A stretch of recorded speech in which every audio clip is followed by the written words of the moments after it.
বন্ধুরা, এই মাত্র পাওয়া সবচাইতে বড় খবর, চলুন ভিডিও স্ক্রিন থেকে দেখে আসি। কেরানীগঞ্জে রূপালী ব্যাংকে ডাকাতি করতে যাওয়া আটক তিনজনই বয়সে কিশোর। ব্যাংকে তিনজন ডাকাত প্রবেশ করে ব্যাংকের প্রধান ফটক বন্ধ করে দেয়। এরপর এক গ্রাহকের মাথায় পিস্তল ঠেকিয়ে ধরে রাখে ডাকাত দলের একজন সদস্য। এরপর আরো একজন খেলনা পিস্তল হাতে নিয়ে ক্যাশ কাউন্টারে গিয়ে তাদের সঙ্গে থাকা তিনটি ব্যাগের একটিতে টাকা ভরতে থাকে।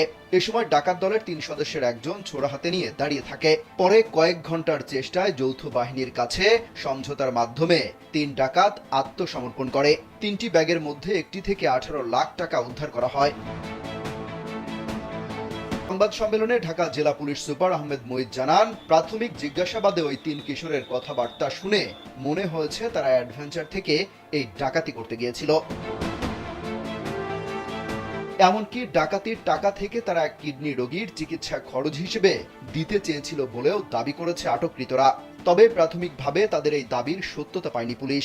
অন্যদিকে আটককৃতদের একজন টাকা দিয়ে আইফোন কিনতে চেয়েছিল বলেও জানিয়েছে পুলিশ। অর্থাৎ এক একজন এক এক তথ্য দিচ্ছে পুলিশকে। বৃহস্পতিবার দুপুর 2টার দিকে 3 জন কিশোর অস্ত্র হাতে ব্যাংকে ঢুকে পড়ে। সাথে সাথে অস্ত্রের মুখে সবাইকে জিম্মি করে ফেলে। প্রায় 3.5 ঘন্টা অবরুদ্ধ অবস্থায় থাকে সবাই। পরে র্যাব পুলিশ সেনাবাহিনীর অভিযানে তারা আত্মসমর্পণ করতে বাধ্য হয়। শুরু হয় জিজ্ঞাসাবাদ।